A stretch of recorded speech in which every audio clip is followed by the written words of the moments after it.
Hi guys, ఈరోజు ప్రతి programming లాంగ్వేజ్లో కామన్గా ఉండే టాపిక్స్ ఏమున్నాయి అని చూద్దాం. First one guy's, functions. Functions ప్రతి ప్రోగ్రామింగ్ లాంగ్వేజ్లో ఉంటే ఫంక్షన్స్ యూజ్ చేసి మనం సమ్ టాస్క్ను పర్ఫామ్ చేయొచ్చు. Next data types. Data types అనేవి రియల్ వాల్యూస్ గైస్. ఇది కూడా ప్రతి ప్రోగ్రామింగ్ లాంగ్వేజ్లో ఉంటుంది. ఈ డేటా టైప్స్ అనేవి బేసిక్గా ప్రిమిటివ్స్, రెఫరెన్స్ డేటా టైప్స్ అనేవి ఉంటాయి. Next guys, variables. మరి వేరియబుల్స్ అనే టాపిక్ ప్రతి ప్రోగ్రామింగ్ లాంగ్వేజ్లో ఉంటుంది. అవి ఎందుకు యూజ్ చేస్తామంటే మెమరీని క్రియేట్ చేయడానికి. మెమరీని క్రియేట్ చేస్తే అందులో మన డేటా టైప్ని స్టోర్ చేయొచ్చు అనమాట. Next guys, operators. ఆపరేటర్స్ ఒక ఫంక్షనాలిటీ డెవలప్ చేయడానికి ప్రతి ప్రోగ్రామింగ్ లాంగ్వేజ్లో ఆపరేటర్స్ అనే కాన్సెప్ట్ కూడా ఉంటుంది. Next guys, control statements. Control statements అనేవి కండిషన్ బేస్ మీద పర్టికులర్ బ్లాక్ ఆఫ్ కోడ్ని రన్ చేయడానికి యూజ్ చేస్తాము control statements. Right. Next guys, loops. Loops అనేవి మనకి ఏదైనా ఒక పర్టికులర్ టాస్క్ రిపీటెడ్గా చేయాలంటే లూప్స్ అనే టాపిక్ యూజ్ చేస్తాం. ఇది కూడా ప్రతి ప్రోగ్రామింగ్ లాంగ్వేజ్లో ఉంటుంది. ఓకే, ఈ 6 టాపిక్స్ కామన్గా ఉంటాయి గైస్ ప్రతి ప్రోగ్రామింగ్ లాంగ్వేజ్లో. రైట్. మరి జావాస్క్రిప్ట్ అనే ప్రోగ్రామింగ్ లాంగ్వేజ్లో అడిషనల్గా ఫ్రంట్ ఎండ్ ఏముంటుందంటే డామ్ మ్యానిపులేషన్ ఉంటుందన్నమాట. డామ్ అంటే డాక్యుమెంట్ ఆబ్జెక్ట్ మోడల్. దాన్ని మ్యానిపులేషన్ అంటే మనకి యాడ్, అప్డేట్, డిలీటింగ్ ఆపరేషన్స్ అనేది సపరేట్గా పర్ఫామ్ చేయాలి. అది వేరే ప్రోగ్రామింగ్ లాంగ్వేజ్లో ఉండవు. ఇది ఓన్లీ జావాస్క్రిప్ట్ ప్రోగ్రామింగ్ లాంగ్వేజ్లో ఉండే టాపిక్ అనమాట. ఇప్పుడు నేను ఒక యూజ్ కేస్ చెప్తాను చూడండి. ఫర్ ఎగ్జాంపుల్, ఒక 2 వాల్యూస్ ఉన్నాయి గైస్, 10 and 20 అనే వాల్యూస్ ఎక్కడో డేటాబేస్లు ఉన్నాయి.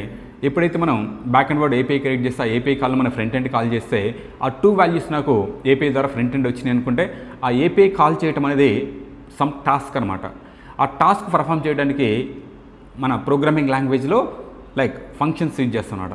ఫంక్షన్ యూజ్ చేసి ఏపీఐ కాల్ చేస్తే వచ్చే డేటా మనకి అదే డేటా టైప్ అనమాట. అందులో 2 వాల్యూస్ ఉన్నాయి గైస్.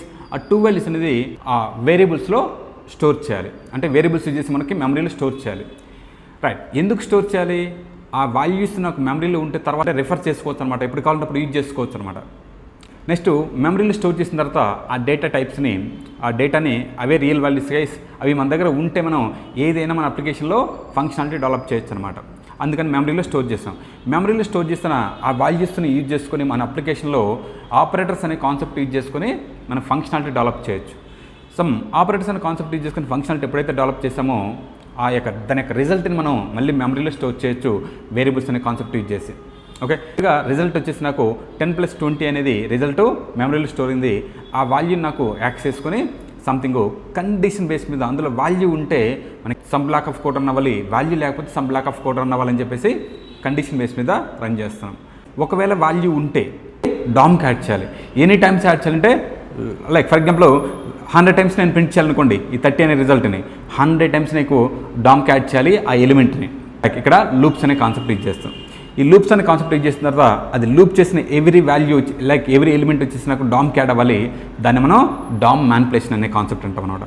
అంటే లింకప్ కాన్సెప్ట్ చెప్పుకుంటే ఏపీఐ కాల్ చేయడానికి ఫంక్షన్స్ కావాలి. ఆ వచ్చిన డేటాని డేటా టైపు ఆ వాల్యూస్ మనకి మెమరీలో స్టోర్ చేయాలి. స్టోర్ చేసిన తర్వాత ఆ వాల్యూ మనకి ఆపరేషన్ అనే కాన్సెప్ట్ యూజ్ చేసుకుని మెమరీలో ఉన్న వాల్యూని యాక్సెస్ చేసుకుని యూజ్ చేసుకుంటాం.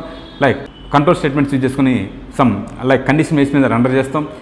నెక్స్ట్ గైస్, లూప్స్ యూజ్ చేసి సేమ్ టాస్క్ మల్టిపుల్ టైమ్స్ చేయడానికి యూజ్ చేస్తాం. ఆ తర్వాత అల్టిమేట్గా డామ్ మ్యానిపులేషన్ అనమాట. ఓకే, మనం డిస్కస్ చేసుకున్న ఈ 7 కాన్సెప్ట్స్ కూడా డేటా టైప్స్ అనే కాన్సెప్ట్ లేకపోతే నథింగ్ గైస్. ఇవన్నీ కూడా ప్రతి ప్రోగ్రామింగ్ లాంగ్వేజ్లో కూడా డేటా టైప్స్ అనేవి కోర్ కాన్సెప్ట్ అనమాట. ఫర్ ఎగ్జాంపుల్ లేదనుకుంటే డేటా టైపు, ఇప్పుడు ఏపీఐ కాల్ చేస్తున్నాం ఫంక్షన్స్ యూజ్ చేసి, డేటానే లేకపోతే నువ్వు ఏపీఐ కాల్ చేసిన అవసరం లేదుగా, అంటే ఫంక్షన్స్ అవసరం లేదుగా. ఓకే, నెక్స్ట్ గైస్, మనకి వేరియబుల్స్ యూజ్ చేసి డేటాని స్టోర్ చేస్తున్నాం, డేటానే లేదు కదా, వేరియబుల్స్ అవసరమే ఉంది ఇంకా. నెక్స్ట్ గైస్, ఆపరేటర్స్ యూజ్ చేసి సంథింగ్ స్టోర్ చేసిన వాల్యూని తీసుకొని సమ్ ఫంక్షనాలిటీ డెవలప్ చేస్తున్నాం ఆపరేటర్స్ యూజ్ చేసి, అసలు డేటానే లేదుగా. కంట్రోల్ స్టేట్మెంట్స్ గైస్, మన కంట్రోల్ స్టేట్మెంట్స్ సంథింగ్ వాల్యూ ఉంటే some block of code, value లేకపోతే some block of code run చేస్తున్నాం, మరి వాల్యూనే లేదుగా, కంట్రోల్ స్టేట్మెంట్స్ అవసరం లేదు. నెక్స్ట్ కేస్ లూప్స్, మరి లూప్స్ అనేవి రిపీటెడ్గా సమ్ టాస్క్ చేస్తాయి. ఏ టాస్క్ అయినా సరే మనకి పర్ఫామ్ చేయాలంటే డేటా కావాలిగా, డేటా టైప్ లేదుగా, అంటే లూప్స్ అవసరం లేదు. నెక్స్ట్ కేస్ డామ్ మ్యానిపులేషన్ చేయాలి, డామ్కి యాడ్ చేయాలి వాల్యూని, వాల్యూనే లేదుగా, దానికి ఏం యాడ్ చేస్తావు, వెబ్ పేజ్లో ఏం డిస్ప్లే చేస్తావు అంటే డేటా అనేది ఎంత క్రూషియలో చూడండి గైస్. సింపుల్గా చెప్పాలంటే ఒక టిఫిన్ సెంటర్లో వాడు టిఫిన్ చేయడానికి ఒక లైక్ ఇన్పుట్ వచ్చేసి గైస్ ఆ పిండి అనమాట. అది లేకుండా ఏ టిఫిన్ ప్రిపేర్ చేయలేడు కదా. అది డేటా టైప్ అనేది చాలా క్రూషియల్. డేటా టైప్ అనేది లైక్ అంటే డేటా టైప్ ఉంటే మనకి డేటా ఉంటే అందులో లైక్ రిమైనింగ్ కాన్సెప్ట్స్ ఒక్కొక్క కాన్సెప్ట్ ఒక్కొక్క పర్పస్ కోసం ఇది చేస్తాం అనమాట ప్రతి ప్రోగ్రామింగ్ లాంగ్వేజ్లో. Okay, thank you guys.